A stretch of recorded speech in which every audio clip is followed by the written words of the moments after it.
A year ago, I did my first archery competition. Now, in hindsight, this technically isn't true. I did compete and win my club championship a year ago, but that was with like 4 people, so that didn't really count. As a big state event, this is the first one I jumped into, and that was the 2013 Holdsworth Trophy at the Moorabbin Archery Club. And now it's exactly a year. I just took part in the 2014 Moorabbin Shield, which I'm pretty sure it's the same event.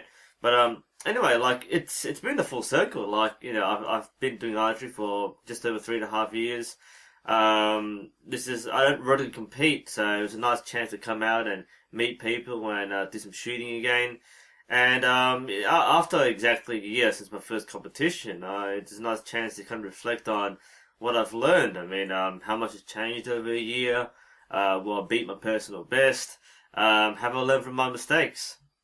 First, let's take a look at some of the things that I said in my first archery reflection. The whole intensity of having to shoot, firstly train beforehand and, being prepared, as well as, lasting a whole day. I mean, this is 120 arrows, that is a lot of shooting. So things like stamina, endurance count for a lot.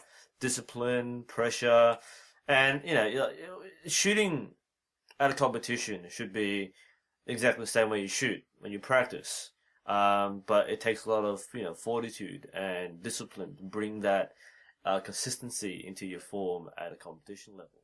It has been a while since I last shot a competitive round, and there were 2 things I wanted to focus on. One was having confidence in my form, and the second one was enjoying myself. Now, I wasn't actually expecting the competition to be so soon. I thought it was like next week. So I'm like, oh yeah, I've got a week to get ready. Yeah, I'll do my sight settings, during the week. Oh, it's tomorrow, right? Okay. Oh, yeah, about that. So I was kind of caught off guard, and I was shooting a long practice round. But it was worth it. It was nice to get the feel for shooting, and especially that right feeling, and of course getting my sight settings for the 7-meter mark, which I rarely shoot these days. So one of the things which I tried to do during this practice round was to address some of my chronic form issues. Under the stress of shooting competitively, especially when you've become physically and mentally fatigued, your form tends to deteriorate. It's not necessarily a complete failure. It's not like you do everything completely wrong, but it's usually like some really, really small things that start to change, and you've got to check your form and do the right thing. The longer it takes for you to figure out what exactly is going on, the more tired you become, because you're not using your body efficiently. You're fighting against yourself, your body is out of alignment, your muscles become weary, and of course the drop in results is clearly evident on the target face. Up to this point, I've been listening to the voice of my coach inside the back of my head telling me what to do. And it wasn't really working for me. Not because the coach is bad or wrong, and it's actually really good advice, but it just didn't click with the way that I kind of operated. It wasn't the right language, it wasn't the right style. It didn't help me, or it didn't prompt me to remind myself to go through the right process. So, I feel I'm at the point now where I can deviate from what I've been taught and come up with my own system that is more efficient or more appropriate to do my style of shooting. So I simplified my shot process. When you first learn the shot process, you learn 10 steps. There's the stance, knocking, grip, hook, pre-draw, draw, anchor, hold, aim, release, follow through. I've already messed up. Obviously, it's a lot to remember. And, once you become more confident in shooting, you tend to chunk together these steps. Like, they become subconscious. You no longer think about your stance. You no longer think about your hook. Everything feels natural, feels right to you. So you don't have to break it down step by step anymore. It eventually becomes a single, solid, fluid shot process. So rather than having to stagger your hold and your aim and your draw and your anchor steps, everything becomes one smooth process. And that's the ultimate goal of a good shot and for a good archer. It becomes part of your muscle memory in that case. In practice, you can execute smooth, clean shots. Even if you're not confident in what you are doing, your body knows what it needs to do. It knows the correct alignment, and especially after thousands of shots that you've done right, you should have some confidence that you're doing the right thing. So I tossed out that frivolous coaching language and I broke my shot process down into 3 very simple steps. Draw, touch, and release. While this may sound like a step backward, remember that as an experienced shooter, you already know the correct motions. You've done it thousands of times. So it comes down to simply remembering to execute them. I know how to stand. I know how to grip my bow. I know how to use my back muscles and so on. So my focus was less on the technical aspects and more on specific elements which I keep forgetting and that I need to do before I execute a good shot. So I need to get that back tension in that drawing step. I need to get the right amount of contact on my jaw when I'm anchoring in that touch step. And I need to remind myself to draw that line around my jaw and touch the back of my neck in the release step. So this 3-step rhythm helped me shoot without hesitating. That was something I always did, was to kind of draw in, stop, and like, what next?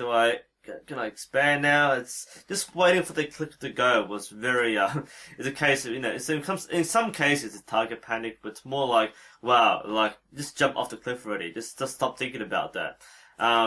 So 3 steps were simply draw, touch, release. And as long as I followed that rhythm, I grouped very consistently, and that was what I saw in my practice round the previous day.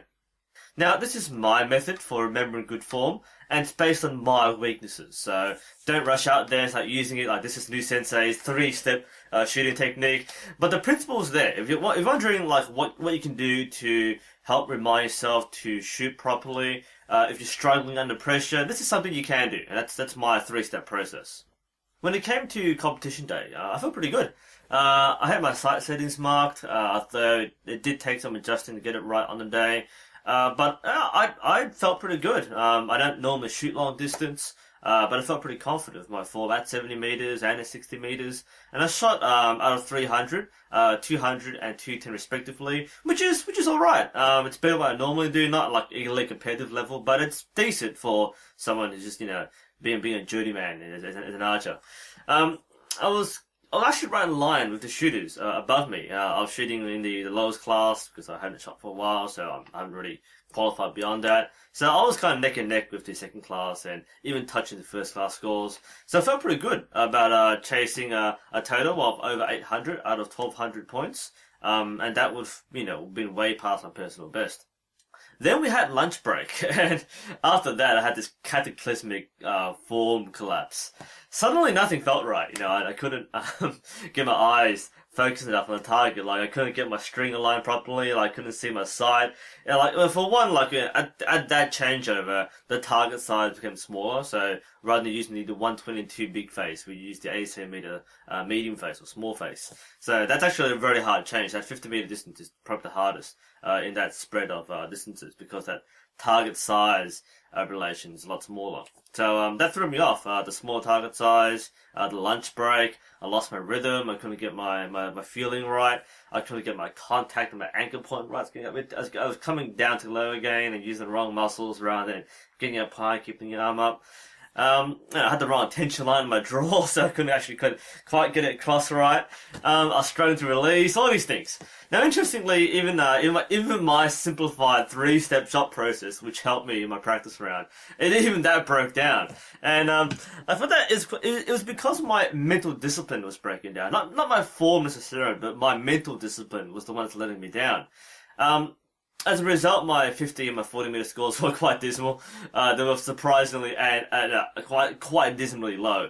I literally dropped 100 points. I mean, I'm not exaggerating.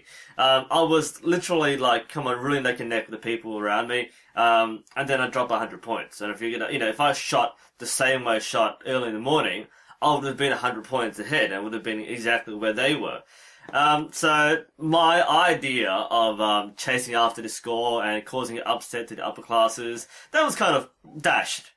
Still, I didn't feel bad about it. I felt the form collapse was a good learning experience because I felt positive about the things I was doing right. I was going, okay, I'm hanging in there. It wasn't like, oh, swearing and feeling bad and really panicking over getting certain scores. Like, okay, I don't know what's going on here, but I'm doing really poorly. That's okay. I'm hanging in there. I'm still getting 10s. I'm getting reds, I wasn't thinking about, oh, I missed the target, or, how can I miss at 40 meters? But I did. And I was like, it's okay. I've still got 2 to go. Alright, so I'm hanging in there. That was my mentality. And, that was actually, it was great. I didn't feel bad, honestly. Like, in my first competition, I remember feeling so stressed out that I didn't enjoy it. I didn't have fun, and this time I was really laughing myself. I told myself, look, smile after your shots, just shake your head and say the next time you do better, and I was telling myself this, and it really did help. And as a result, I think that one of the big changes this time around in this event was I wasn't physically wrecked. I mean, my body was fine. I could have shot longer. I mean, obviously you feel tired after a whole day of shooting, but I wasn't physically devastated. It was more I was losing that mental focus, and that may come down to just that lack of experience. I haven't shot long distance. I haven't shot long rounds very often, so I don't think my technique was slowing me down. It was more like mentally, I just forgetting to do the right thing, even with my simple shot process. So I ended up beating my personal best by 100 points.